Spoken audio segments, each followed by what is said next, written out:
नमस्कार साथियों, welcome to mind classes. देखिए साथियों, आज हो गई हैं 16 अप्रैल और 16 अप्रैल से संबंधित राजस्थान करंट के जितने भी मोस्ट इंपोर्टेंट क्वेश्चन रहेंगे वो सारे के सारे हम इस क्लास में डिस्कस करने वाले हैं। इससे पहले हम बात करेंगे आज की क्लास शुरू करने से पहले कि 15 अप्रैल से संबंधित जो भी क्वेश्चन हमने किए थे उसका एक बार ब्रीफली रिवीजन करेंगे। फिर हम बात करेंगे 16 अप्रैल से संबंधित मोस्ट इंपोर्टेंट क्वेश्चन के बारे में। ठीक है, चलिए तो शुरू करते हैं क्लास। देखिए फर्स्ट जो है हम बात करते हैं 15 अप्रैल से संबंधित क्वेश्चन के बारे में, एक बार रिविजन कर लेते हैं। राजस्थान पुलिस ने कितने अधिकारी कर्मचारियों को उत्कृष्ट सेवा के लिए मुख्यमंत्री सराहनीय सेवा पदक दिया जाएगा? देखिए दिया जाएगा 40 कर्मचारी अधिकारी को जो है वो दिया जाएगा।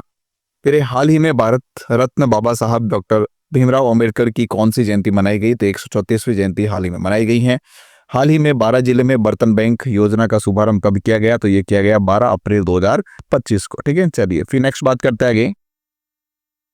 हाल ही में राज्य सरकार द्वारा अनुसूचित जाति बाहुल्य 50% से अधिक वाले गांवों में कौन सी योजना शुरू की जा रही है? तो बाबा साहब अंबेडकर संबल योजना शुरू की जा रही है।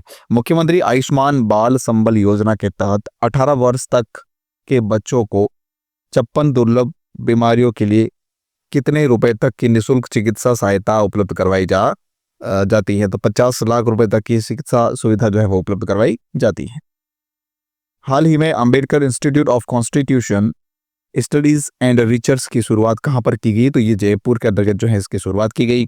हाल ही में राजस्थान के किस कलाकार को उस्ताद गुलाब खान अचीवमेंट अवार्ड से सम्मानित किया गया? तो रूप कुमार राठौर को जो है इस सम्मान से सम्मानित किया गया है। ठीक है, चलिए फिर देखते हैं आगे आज के मोस्ट इंपोर्टेंट क्वेश्चन कौन कौन से। देखिए फर्स्ट क्वेश्चन दे रखा है, हाल ही में मारवाड़ रत्न पुरस्कार 2025 की घोषणा की गई, जिसके तहत राव जोधा सम्मान से किसे सम्मानित किया जाएगा? तो इसका हमारा करेक्ट आंसर रहेगा भाई, सम्मानित किया जाएगा किसे? समाज सेवी प्रेम भंडारी को जो है राव जोधा सम्मान मिलेगा। कौन सा? राव जोधा सम्मान जो है वो इन्हें प्रदान किया जाएगा। तो यहाँ पे हमारा बी ऑप्शन जो है इस क्वेश्चन का बिल्कुल करेक्ट रहेगा। और ये जो है कब प्रदान किए जाएंगे, इसकी क्या डिटेल्स है, तो एक बार देखते हैं मोस्ट इंपोर्टेंट क्वेश्चन इसके बारे में। ठीक है, चलिए तो देखिए मेहरानगढ़ म्यूजियम ट्रस्ट ने जो है मारवाड़ रत्न पुरस्कारों की घोषणा की है और यह मारवाड़ रत्न पुरस्कार 2025 के लिए प्रदान किए जाएंगे। इसकी समारोह तिथि यानी कब ये समारोह आयोजित किया जाएगा?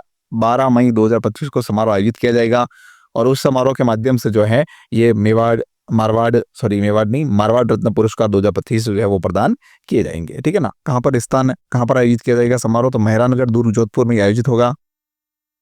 उस समय क्या अवसर है? तो अवसर है जोधपुर स्थापना दिवस। जोधपुर स्थापना दिवस पर जो है यह सम्मान सभी को प्रदान किए जाएंगे। अब बात करते हैं कौन कौन से पुरस्कार जो है किस किस को मिलने वाले हैं। तो देखिएगा पुरस्कार और सम्मानित व्यक्ति संस्था कौन है। तो देखिए महाराज सर प्रताप सिंह सम्मान जो है अंतर्राष्ट्रीय स्तर पर वो किसे मिलने वाला है? तो देखो याद रखना, महाराज सर प्रताप सिंह सम्मान, यह सम्मान जो है वो किसे मिलेगा? यह अंतर्राष्ट्रीय स्तर पर विदेशी मूल के डॉक्टर नॉर्बर्ट पीबॉडी को जो है वो प्रदान किया जाएगा। फिर है राव जोधा सम्मान जो है वो समाज सेवा के क्षेत्र में उचित कार्य करने के लिए जो है प्रेम भंडारी को ये प्रदान किया जाएगा। ठीक है, चलिए फिर और देखते डिटेल्स इनके बारे में क्या है। मारवाड़ रत्न सम्मान जितने भी है ना पूरे इस क्लास में कंप्लीट कर दूंगा ताकि इसमें से एक भी क्वेश्चन जो है आपके गलत ना हो और इसमें से 100% जो है एग्जाम में क्वेश्चन पूछने वाले हैं। ठीक है, चलिए नेक्स्ट है महाराजा हनुमंत सम्मान, ये किसे प्रदान किया जाएगा? तो ये प्रदान किया जाएगा विज्ञान और प्रौद्योगिकी के क्षेत्र में उच्च कार्य करने के लिए किसको? सुभाष चंद्र लाखोटिया को प्रदान किया जाएगा। ठीक है, फिर है मेजर दलपत सिंह MC सम्मान जो है वो किसे प्रदान किया जाएगा? तो यह सम्मान प्रदान किया जाएगा सामान्य नागरिक होते हैं अथवा रक्षा कर्मी होते हैं जिसके लिए असाधारण बहादुरी दिखाते हैं और अद्वितीय शौर्य के क्षेत्र में एक कीर्ति चक्र से सम्मानित हुए हैं। कौन? ब्रिगेडियर सौरभ सिंह शेखावत, इन्हें जो है ये सम्मान प्रदान किया जाएगा। फिर है पद्मश्री कोमल कोठारी सम्मान, ये सम्मान मिलेगा किसे? फतेह सिंह और स्वर्गीय जॉन सिंह को। फिर है कुंवर करण सिंह जसोल सम्मान, ये सम्मान जो है डॉक्टर वंदना सिंह को दिया जाएगा। फिर है महाराजा विजय सिंह सम्मान, ये मिलेगा राजधानी लोक संगीत के क्षेत्र में कार्य करने के लिए पद्मश्री बतूल बेगम को जो है ये प्रदान किया जाएगा। फिर है महाराजा मान सिंह सम्मान शिक्षा एवं साहित्य के क्षेत्र में महाराजा मान सिंह सम्मान जो है ये मिलेगा किसे? शिक्षा और साहित्य के क्षेत्र में उचित कार्य करने के लिए डॉक्टर भवानी सिंह पतावत को जो है ये सम्मान प्रदान किया जाएगा। ठीक है, चलिए फिर बात करते हैं आगे। नेक्स्ट है H महाराजा उम्मेद सिंह सम्मान, यह जो है पर्यावरण और ओरन संरक्षण के क्षेत्र में कार्य करने के लिए अमन सिंह को प्रदान किया जाएगा। ठीक है, फिर है राज दादीसा बदन कंवर भटियानी संस्थान सम्मान जो है ये मिलेगा किसे, लता कछवाहा को ये प्रदान किया जाएगा। फिर एच राजमाता कृष्णा कुमारी सम्मान जो है ये दिया जाएगा किसे, बालिका शिक्षा के क्षेत्र में कार्य करने के लिए मधुकर महिला शिक्षण संस्थान और विद्यावाड़ी को ये प्रदान किया जाएगा। ठीक है, फिर एच गज सिंह द्वितीय सम्मान, ये सम्मान मिलेगा जोधपुर के संदीप बुटोरिया और प्रभा खेतान फाउंडेशन को प्रदान किया जाएगा। ठीक है, चलिए फिर देखिए नेक्स्ट क्वेश्चन है, सेकंड क्वेश्चन लिखा हुआ है, हाल ही में टोंक में खेली गई राजस्थान राज्य स्तरीय कैरम चैंपियनशिप में राजस्थान कैरम चैंपियन जो है वो कौन बना है। हाल ही के अंतर्गत जो है टोंक में राज्य स्तरीय कैरम चैंपियनशिप का आयोजन किया गया था, जिसमें राजस्थान कैरम चैंपियन कौन बना है, तो वो बना है फैजल अहमद, यानी कि यहाँ पे हमारा ए ऑप्शन जो है इस क्वेश्चन का बिल्कुल करेक्ट रहेगा, फैजल अहमद। ठीक है, चलिए देखते हैं क्या कुछ इंपॉर्टेंट पॉइंट्स हैं इनके बारे में। टोंक में खेली गई राजस्थान राज्य स्तरीय कैरम चैंपियनशिप में लास्ट सोमवार को सिंगल स्पर्धा के फाइनल मैच में जयपुर के फजल अहमद कहाँ से संबंधित है, जयपुर से संबंधित। ठीक है ना, इन्होंने जो है अपने अद्भुत खेल के दम पर टोंक के अंसार को 25-6 25-11 से हराकर एक बार फिर जो है खिताब जीता है। ठीक है, चलिए फिर बात करते हैं आगे। थर्ड क्वेश्चन लिखा हुआ है, जयपुर में 8वां हाजी गनी बाबा कब से शुरू होने जा रहा है, तो यह शुरू होने जा रहा है कब से, 23 अप्रैल से, 23 अप्रैल से, यानी बी ऑप्शन इसका हमारा बिल्कुल सही रहेगा। ठीक है, चलिए देखते हैं, कुछ इंपोर्टेंट पॉइंट्स इसमें नहीं है, चलो आगे बढ़ते हैं। और एक इंपोर्टेंट पॉइंट से याद रखिएगा, 23 अप्रैल को ये शुरू होने वाला, और कहाँ पर ये टूर्नामेंट आयोजित होगा, तो टूर्नामेंट जो है रेलवे क्रिकेट ग्राउंड के अंदर जो है खेला जाएगा। ठीक है, चलिए फिर नेक्स्ट है, राजस्थान के किस जिले में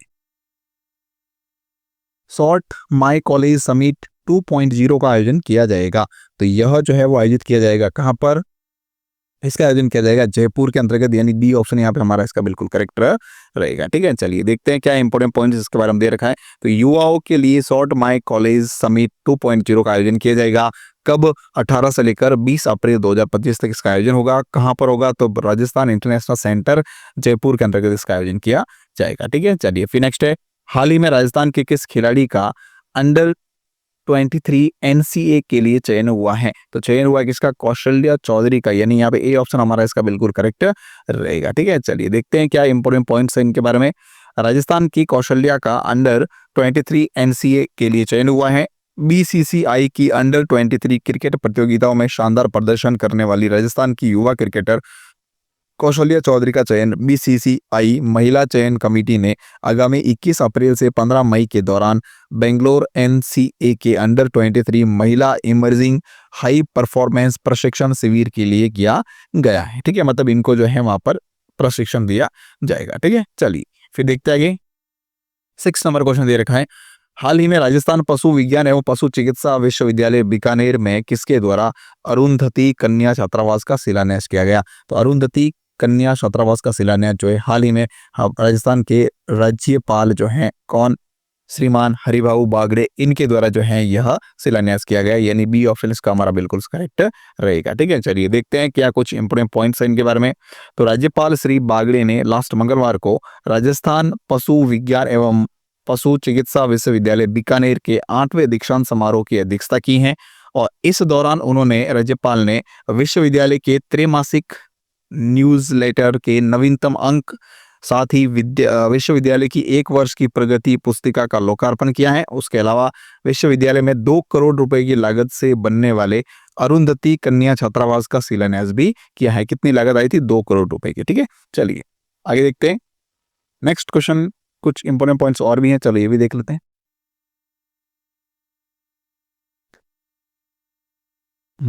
राज्यपाल श्री बागड़े ने विश्वविद्यालय में 2 करोड़ रुपए की लागत से बनने वाले अरुंधति कन्या छात्रावास का शिलान्यास किया है। ठीक है, चलिए फिर नेक्स्ट है, लास्ट क्वेश्चन दे रखा है, हाल ही में राज्य सरकार ने कितनी केंद्र और राज्य संचालित योजनाओं को फ्लैगशिप स्कीम में शामिल किया है, तो 25 फ्लैगशिप स्कीम्स के अंतर्गत जो है शामिल किया गया है, यानी कि डी ऑप्शन यहाँ पे हमारा बिल्कुल करेक्ट रहेगा। ठीक है, चलिए 25 योजनाओं को फ्लैगशिप कार्यक्रम में शामिल किया राज्य सरकार ने। ठीक है, देखते हैं कौन कौन सी 25 योजनाएं जो है वो इसमें शामिल है, तो देखते हैं एक बार। ये क्वेश्चन रीट की दृष्टि से मोस्ट इंपोर्टेंट है, भैया याद रखना, क्योंकि रीट में फ्लेक्सी योजनाओं का अलग से एक टॉपिक भी दे रखा पूरा का पूरा, ठीक है ना, और वहां पर क्वेश्चन बहुत शानदार बनते हैं यहाँ से, ठीक है। तो देखते हैं इसमें क्या है। राज्य और केंद्र संचालित 25 योजनाओं को मुख्यमंत्री वजुंधरा शर्मा की स्वीकृति के बाद में आयोजना विभाग ने फ्लैगशिप कार्यक्रम में शामिल किया। कौन से विभाग ने किया भाई फ्लैगशिप योजना में शामिल? आयोजना विभाग, ठीक है, याद रखना ये इंपॉर्टेंट पॉइंट है। फिर गहलोत सरकार ने 33 योजनाओं को फ्लैगशिप स्कीम का दर्जा दिया था, लेकिन इनमें सभी योजनाएं राज्य सरकार के द्वारा संचालित थी। कौन सी? मतलब लास्ट गहलोत सरकार जो थी उसमें 33 योजनाओं को इसमें शामिल किया गया था। अब बीजेपी सरकार ने जो है इसमें 25 योजनाओं को शामिल किया है, ठीक है। और ये 25 योजना केंद्र की भी है और राज्य की भी है, कुछ केंद्र की है कुछ राज्य की है, लेकिन गहलोत सरकार ने जो योजनाएं शामिल की थी फ्लैगशिप के अंदर वो केवल राज्य की योजनाएं थी, ठीक है। चलो आगे देखते हैं। अब देखते हैं 25 फ्लैगशिप योजनाएं कौन कौन सी है। तो पहले देखिए लिखा हुआ है नए परिवारों को NFSA से लाभान्वित करना, संशोधित वितरण क्षेत्र योजना, लाडो प्रोत्साहन योजना, फिर है प्रधानमंत्री कृषि सिंचाई योजना, प्रधानमंत्री आयुष्मान भारत स्वास्थ्य एवं संरचना मिशन, कर्मभूमि से मातृभूमि अभियान, स्वस्थ भारत मिशन ग्रामीण, स्वामित्व योजना, मुख्यमंत्री जल स्वावलंबन अभियान, अटल ज्ञान केंद्र, मुख्यमंत्री शिक्षित राजस्थान अभियान। फिर इसके अलावा और कौन कौन सी हैं? प्रधानमंत्री ग्राम सड़क विकास योजना, अटल प्रगति पथ, प्रधानमंत्री आवास योजना शहरी, स्वच्छ भारत मिशन शहरी, मुख्यमंत्री स्वनिधि योजना, PM विश्वकर्मा योजना, मिशन हरियालो राजस्थान, जल जीवन मिशन। फिर इसके अलावा देखो दे रखी है अमृत योजना, पंचगौरव योजना, प्रधानमंत्री आवास योजना ग्रामीण, फिर है पंडित दीनदयाल उपाध्याय गरीबी मुक्त ग्राम योजना, नमो ड्रोन दीदी, सोलर दीदी, लखपति दीदी, बैंक सखी, कृषि सखी और पशु सखी योजना। ये थी हमारी आज की क्लास जो कंप्लीट हो चुकी है। इसकी PDF आपको टेलीग्राम पर मिल जाएगी। टेलीग्राम का लिंक मैंने वीडियो के डिस्क्रिप्शन में दे रखा है, वहां से आप इसको ज्वाइन कर लीजिएगा, ठीक है। चलिए thank you so much. Class अच्छी लगी हो तो लाइक शेयर और कमेंट जरूर करना, ठीक है। चलिए थैंक यू सो मच।